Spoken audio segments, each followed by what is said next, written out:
This patch ending wasn't perfect, but wasn't bad either. I want to discuss the final episodes in this video because this game was a fantastic journey with great characters, a romance that conquered all players' hearts and divided the fandom. This game will stay with me, even though its ending is a bit unsatisfying. I'm Ricouts, your new favorite game reviewer, and today the review is about this patch episodes 7 and 8. So let's go. We get to know more about Chase's character and his relationship with Robert. Not only the way child Robert felt lonely and cried because his dad was always fighting the good fight and led him without parental support, but we also understand that Chase passed through a similar experience and that he knows what it's like. He's willing to cheer the kid even if it's just a bit. It was a very touching scene, and with a cool ending, and some variations depending on which beverage you ask him. But even if you ask for a beer, you end up having Twinkies because Chase knows that only this can make Robert feel better. He understands the boy, he cares about him, and this scene is sufficient to show this to us. Another character that is empathetic to Robert is Blonde Blazer. She is the best female in this game. She really cares about him and shows him the same kindness, even if you don't choose her as a romantic partner to Robert. If you do, she rubs her face on his hand as a sign that she cares.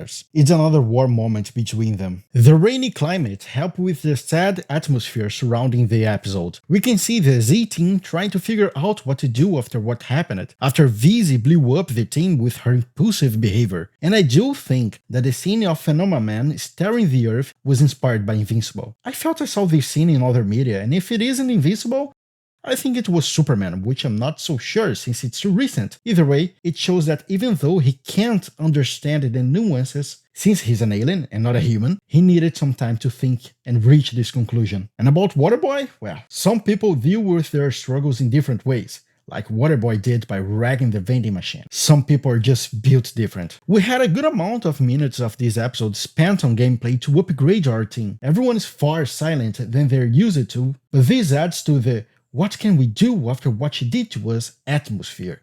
Like, what's the next decision? And about this decision, cutting or not Invisal from the team. The majority of the Z team understand that what you did to Sonar or Coop was necessary, and they ask for the same justice again. Depending on the choices you made, Flambe can support her in the team or not. But the solid support for Vizzy will always be Golan. Well, cut or not.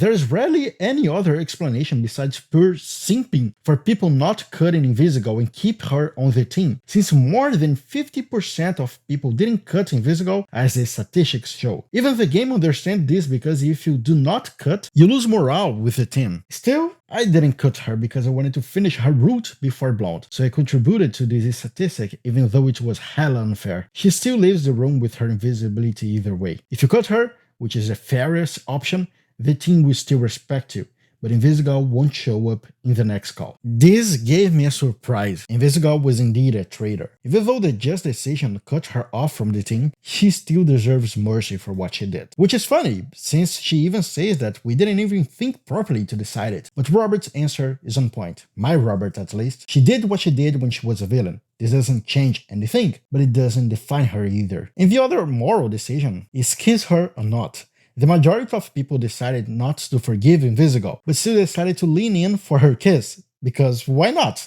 One thing is one thing, and the other thing is another thing. Still, the best route is not to kiss her because Blonde is better. Vizzy is a good character, but like I said in one of my videos, by playing two routes, I have a preference. After this, we have some interesting decision in the car. Trackstar is the hero, public hero, or Invisal, who is the public hostile. Even if she was a traitor and didn't deserve to continue in the group without answering for what she did, I do think that in the decision between telling to the public that Trackstar was a hero or Vizzy was a rebel traitor, it's always the best to enhance the heroism of Chase, even if she didn't have a remorse about what she did, which isn't true, because she feels guilty about what she did. After all this, Robert goes to a bar to tank up and break a glass in some weirdo's face to just chill out, but ends up captured by Shroud instead. Matt Mercer as Shroud is pretty authentic. They added a pretty interesting trait to his character to show that he still respects some heroes, such as the Blonde Blazer. Reminded me of Stain from My Hero Academia and his admiration for All Might, like an honor between heroes and villains. And about Blonde Blazer saving everyone,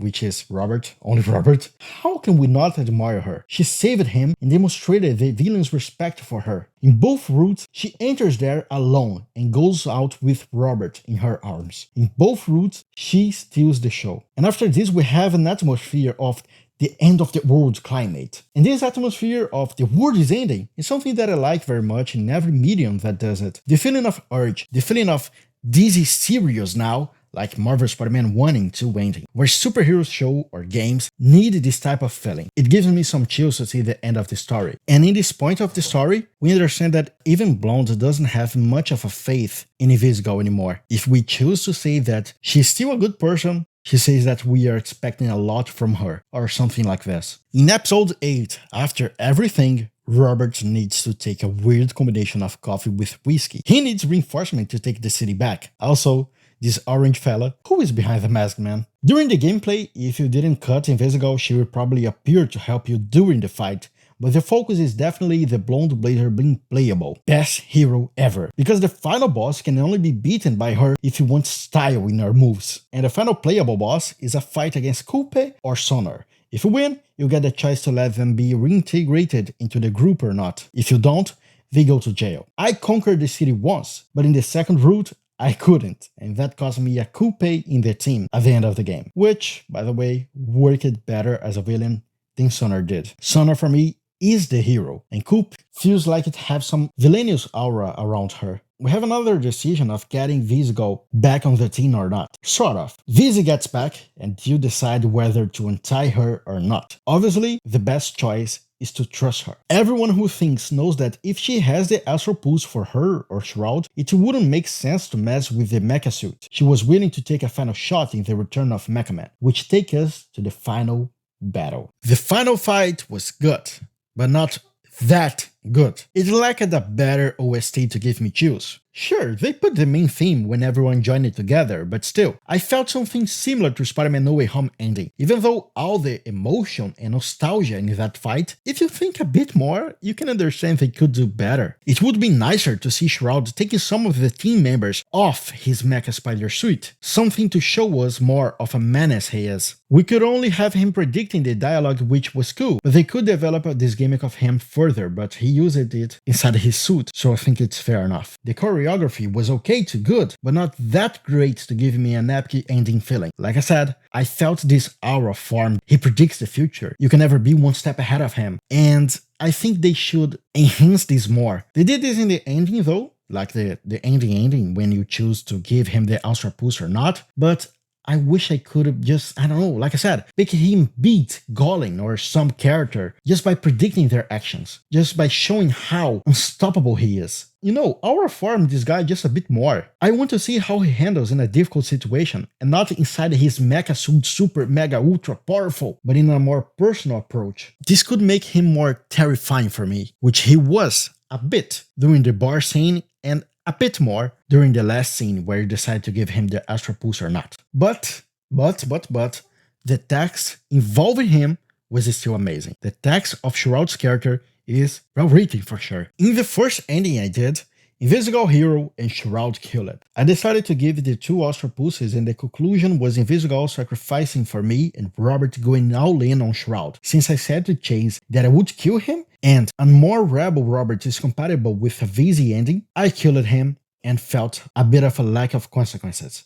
No one really represses Robert. Not even Chase. Even if you say to Blonde that you like it, she just gets awkward and says that she is happy that I'm happy. Robert kisses a girl, saves the day, and my big boy Sonar is back in the team. In this route, I focused on VZ and not both of them because I find harrowing options kinda cringe. Monogamy all the way, always. Second ending, VZ villain, Blonde romantic par. This came to me as a surprise. I decided to go for a bit of a wild decision and just give the prototype and then after giving the real one to Shroud. This costs VZ on my side because to save Robert, she sacrificed her heroism. I don't think she's a total villain, but I think she thinks there's no salvation for her now. I ended with Blonde, but I think it is a real bummer if you decide to tell her that VZ is going after you or that she will take control of Shroud's guys. Even though she might do that, she might take control of Shroud's guys, she isn't a bad person, just a real problematic one. Acts like 16, even though it's almost 30. Still, Seeing her tragic ending falling into villainism and receiving the trophy saying that you failed as a mentor because the game wasn't about romance or just heroes, it was about reforming people who want to be redeemed. This character is all about this. And this specific topic in the ending was actually great. It's so interesting that I want to make a video about her character, trying to understand Viz's complexity and the game's main theme, redemption. Stay tuned to the channel so you won't miss this. The ending was good, but it wasn't the best. Still, the whole experience was totally amazing and the ending wasn't disappointing at all. I just felt that it lacked a bit more of a cliffhanger, something to give us not an expectation for possible season 2 even though I want to, but I like a scene where they say, "We are cooking," because we have a message saying that Sona or Coop will remember of what you did if you don't forgive them and they end up in jail. For me, this is enough. The game will probably have a season 2, and it will be nice when it's get announced. But still, I would like to see a scene like, I don't know, Metal Gear Solid does this all the time. You have a post-credit, something to give us a cliffhanger. Even though I said that they not necessarily should do this if they didn't want to, but it would be nice, like Metal Gear does. Just a cliffhanger, I don't know, some mask, Shroud's mask in the end of the game, showing us a bit more of Roberts, even his mecha suit saying that he will return someday. Dante's Inferno did this, and Dante's Inferno doesn't have a sequel, even after 10 years of its release. But that's just my opinion, just my feelings. That's the whole meaning behind game review videos. What's your thoughts? Subscribe so you won't miss a video. Thanks for watching until the end, and God bless you. I hope I'll see you next time. Thanks. Oh, if you want to help my channel, click on Amazon link in the description. It helps me a lot. Anything you buy using my link will help my channel that isn't monetized yet.